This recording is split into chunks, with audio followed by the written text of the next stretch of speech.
प्रेमी बंधु, धर्म की गंगा बह रही है, दोनों हाथ से आदमी तैर रहे हैं। तो हेलो इस बहती हुई धर्म की गंगा में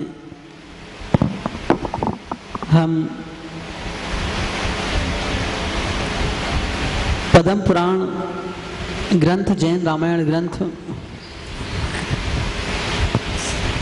में बतलाया जाता है कि लोक में ऐसी लोकोक्ति है कि रावण इतना बलशाली था कि उसने इंद्र को जीत लिया था।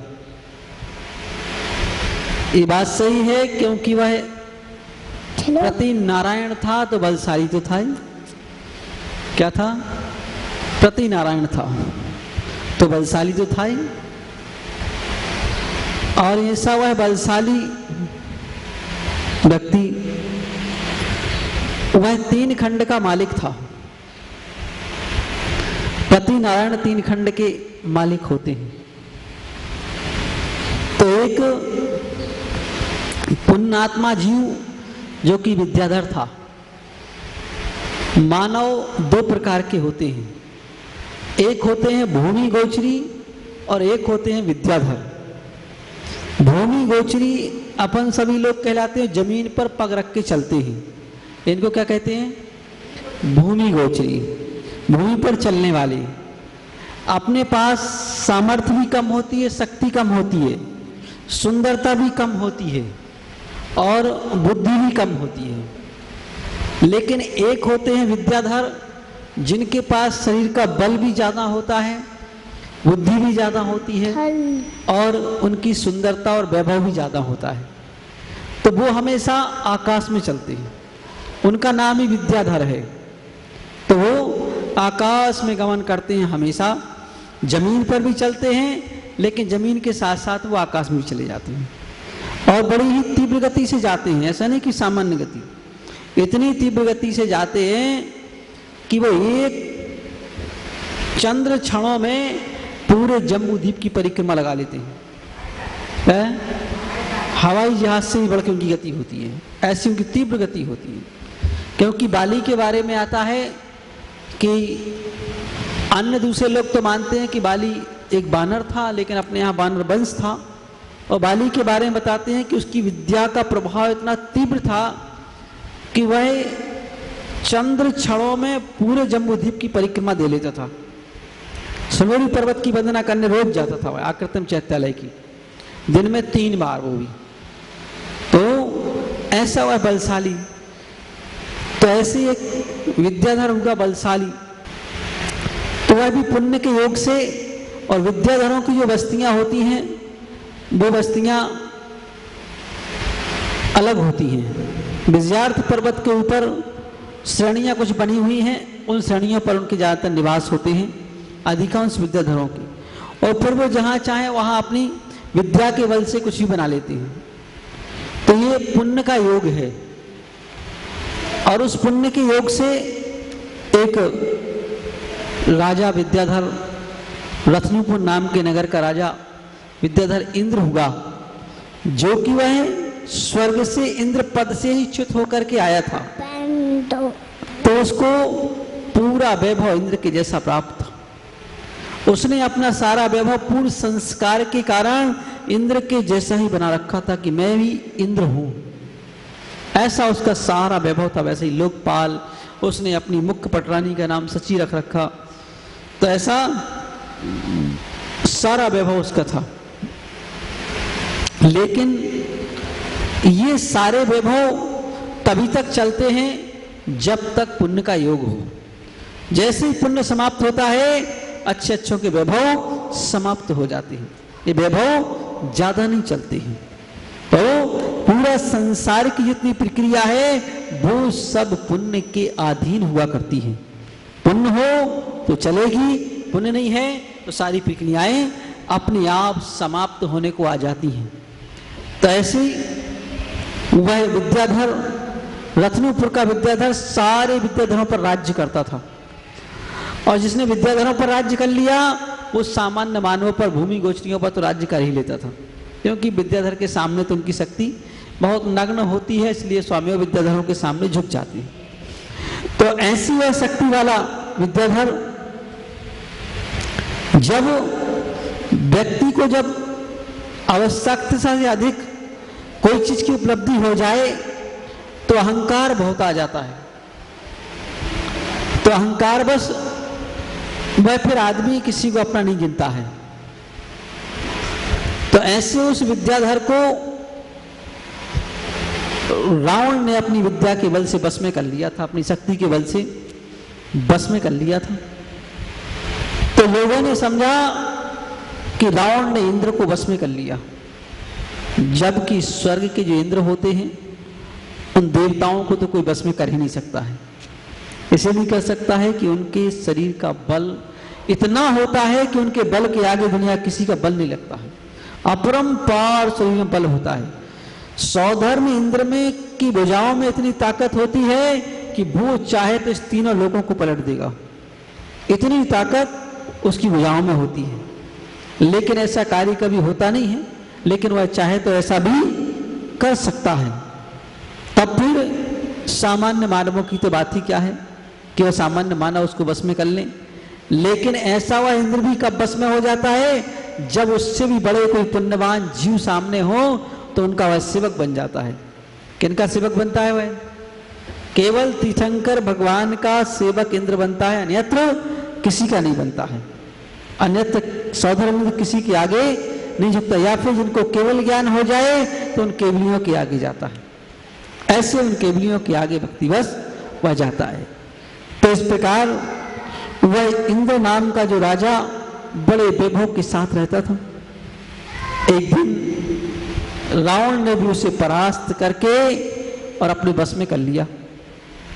वह बड़ा लज्जा को प्राप्त हुआ कि मैं कैसे क्या करूं, क्योंकि जिसका वैभव, जिसकी हुकूमत चल रही हो, वह हुकूमत समाप्त हो जाए तो उसको बड़ी तकलीफ होती, बड़ी पीड़ा होती है कि मेरी हुकूमत समाप्त होगी, अब मैं क्या करूंगा। तो ऐसी हुकूमत समाप्त होने पर तो जब वह रावण से परास्त हुआ, बड़ा लज्जित हुआ। और संयोग की बात कि उसी समय एक चरणनिधिधारी मुनिराज रत्नीपुर में आगमन हुआ। पहले ज्यादातर जितने भी मुनिराज थे उन सबको ज्यादातर रिद्धियां प्राप्त हो जाती थी। क्यों? क्योंकि चतुर्थ काल चलता था। चतुर्थ काल में तपस्या भी उत्कृष्ट होती थी और तप के प्रभाव से रिद्धियां शीघ्रता से प्राप्त हो जाती थी। और जब रिद्धियां प्राप्त होती थी तो रिद्धिधारी मुनिराज कहीं भी विहार करते थे। निश्चित नहीं था कि भरत क्षेत्र में घूमेंगी, विदेश क्षेत्र भी चले जाते थे, अन्यत्र क्षेत्रों में भी साक्षात तीर्थंकर भगवान के समोषण में बैठ जाते थे जाकर के, और विद्याधरों की बस्तियों पर भी वहां पर भी चले जाते थे। और जहां भी उनकी इच्छा हो वहां कहीं भी जाकर के चले, क्यों? विद्या का बल है, रिद्धियों का बल है। तो ऐसे वह एक निर्वाण सागर नाम के मुनिराज आए, जिनके पास आकाश गामनी विद्या थी, जो आकाश में चलते थे। तो ऐसे और रिद्धिधारी मुनिराज जैसे ही आकाश मार्ग से ऊपर से जा रहे थे तो उनकी गति अचानक से सहसा रुक गई। जैसे विमान रुक जाने का नियम होता है, वैसे मुनिराज की गति भी रुक जाने का नियम है। तो कहां रुक गई? जब उन्होंने नीचे देखा कि कोई जिनालय है। मतलब मुनिराज भी भगवान की मंदिर के ऊपर से नहीं निकल सकते, उनकी गति भी वहां पर रुक जाती है। और उनकी गति भी वहां पर रुक गई। अब वह जैसे उन्होंने देखा कि गति रुक गई, कारण क्या है? अवधि ज्ञान लगाया, अवधि ज्ञान से जाना कि नीचे तो मंदिर है, जिनालय है। तो जिनालय को देख करके वह नीचे आए। उन्होंने कहा चलो भगवान के दर्शन कर लें। और दर्शन करके जैसे ही दर्शन करने के लिए आए, जिनालय में भगवान के दर्शन किए। वहीं पर वह इंद्र नाम का राजा जो रावण से परास्त हो गया था, वह भी वहां अपने आप को लज्जित होता हुआ नीचे बैठा हुआ था। मुनिराज को देख करके उनके चरणों में नमस्कार किया और अपना दुख व्यक्त किया। मुनिराज ने अपने अवधि ज्ञान से जान लिया कि तुम बहुत दुखी है इस समय। तो उन्होंने संबोधन किया कि दुखित होने का कोई काम नहीं है, तुम तो तद्भव मोक्षगामी जीव हो, दुखी होने की क्या आवश्यकता। जिसको साक्षात मोक्ष जाना है, फिर तुम्हें क्या इस लज्जा से प्रयोजन है। और मिराज से उसने अपने दुख का कारण पूछा कि ये तो बताओ भगवान, मैं इतना बड़ा पराक्रमी राजा हूं, आखिर मेरा ये पराभव हुआ कैसे, रावण ने मुझे परास्त कर कैसे लिया। मैं तो इतना पराक्रमी हूं कि रावण को कई बार परास्त कर चुका हूं। तो मिराज ने कारण बतलाया। देखिए, सारे वैभव, सारे विभूति, उस सारे ऐश्वर्य का कारण एकमात्र पुण्य कर्म होता है, ना कि अपना कोई बाहुबल, ना कि अपनी कोई बुद्धि, कुछ भी नहीं होता है इसके अंदर। अगर पुण्य है तो गमारों की भी हुकूमत चलती है, जिनको कुछ नहीं आता है वो भी हुकूमत चलाती है। और अगर पुण्य कर्म नहीं है तो अच्छे अच्छे विद्वान की भी हुकूमत नहीं चलती है, वो भी बैठे रह जाते हैं, इंतजार करते रह जाते हैं। तो जब उन्होंने देखा कि हमारी हुकूमत समाप्त हुई तो हुई कैसे हुई, तो उन्होंने, मुनिराज ने अपना अवधि ज्ञान से जान करके और उस राजा इंद्र का पूर्व भाव बताया कि आखिर तुम्हारा पूर्व भाव क्या है, इसको तो जान लो। पूर्व भाव नहीं, बल्कि इसी भाव में तुमने जो कृत्य किया था उसी का वह फल मिला। तो वह कृत्य क्या था कि एक राजा ने अपनी कन्या का स्वयंवर रचा और स्वयंवर में बहुत सारे राजा एकत्रित हुए, और ये भी रत्नपुर का राजा इंद्र भी गया। लेकिन उस कन्या ने इसका वर्ण न करके और एक आनंदमाल नाम के राजा का वर्ण कर लिया। वह भी पूर्व संस्कार के कारण कर लिया, पूर्व सेवा है उनके ही साथ ऐसा नियोग था इसलिए कर लिया। तो इसको उससे बड़ी ईर्ष्या हो गई, इंद्र को उससे बड़ी ईर्ष्या हो गई। अब उसमें ईर्ष्या का वैसे कोई कार्य नहीं था, लेकिन जब जैसी भवितव्यता हो वैसा कार्य निष्फल हो जाता है। किसी कन्या ने किसी का वर्ण किया, इसमें दूसरे को ईर्ष्या करने की क्या आवश्यकता। नेचुरल बात है, जिसको पसंद आया उसने वर्ण किया उसने, इसमें कोई जबरदस्ती वाली बात तो थी नहीं। लेकिन उसको ईर्ष्या हो गई, अब वह ईर्ष्या बस उससे द्वेष रखने लगा। लेकिन वह आनंदमाल एक दिन इस संसार से विरक्त हो गया और विरक्त होकर के मुनि बन गया। वह मुनि बन करके और तपस्या कर रहा था। उसी समय इंद्र नाम का राजा आकाश मार्ग से जा रहा था, अचानक से उसकी गति रुक गई। जब रुकी तो उसने नीचे आकर के देखा कि बात क्या है। गति तीन कारणों से रुकती है, या तो नीचे भगवान हो, मुनिराज हो, या कोई शत्रु हो, तो गति सहसा रुक जाती है। शत्रु के ऊपर से कभी निकलना नहीं होता है। तो सहसा गति रुक गई और वह भी नीचे उतरा। आकर के पहले तो मिराज के दर्शन किए कि दिगंबर मुद्राधारी मिराज बैठे हुए हैं, इनको नमस्कार करूं। लेकिन जैसे ही शक्ल देखी कि अरे ये तो आनंदमाल है, तो उसको भला बुरा कहना शुरू कर दिया। बोले, तू ढोंगी बनकर के, मुनि बनकर के बैठा हुआ है, तुम तो उस अहिल्या में असक्त था और अब यहां कहां अपना ढोंग बता रहा है। और वचनों से भी निंदा की और एक रस्सी से बांध भी दिया उसको।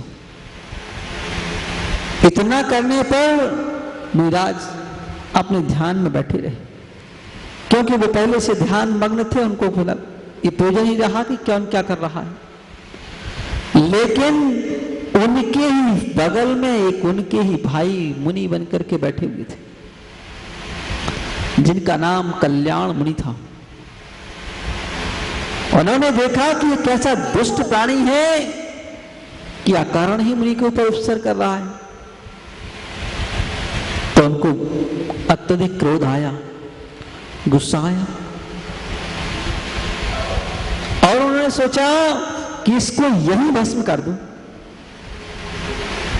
और रिद्धिधारी मुनिराज थे ही, रिद्धियां प्राप्त हो गई थी, वो चाहते तो भस्म भी कर देते, लेकिन उस इंद्र की पत्नी बड़ी धर्मात्मा थी। उसने मुनि के चरणों में नमस्कार किया, उनकी मुख मुद्रा को क्रोधयुक्त देख करके क्षमा याचना मांगी, तो उन्होंने उसको रहने दिया। बोले कोई बात नहीं।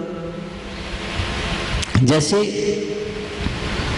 दंडक वन में राजा दंडक ने मुनियों के ऊपर उत्सर्ग किया था, तो उनमें से एक मिराज, शोक सागर नाम के मिराज, जो कि संग से बाहर गए हुए थे, जब उन्होंने देखा कि अच्छा तुमने मुनियों को उपसर्ग कर रहे हो, और बाहर दूसरे व्यक्ति ने खबर दी कि आप वहां मत जाइए, राजा कुपित है, तुम्हारे साथियों के लिए उसने घानी में पेल दिया है।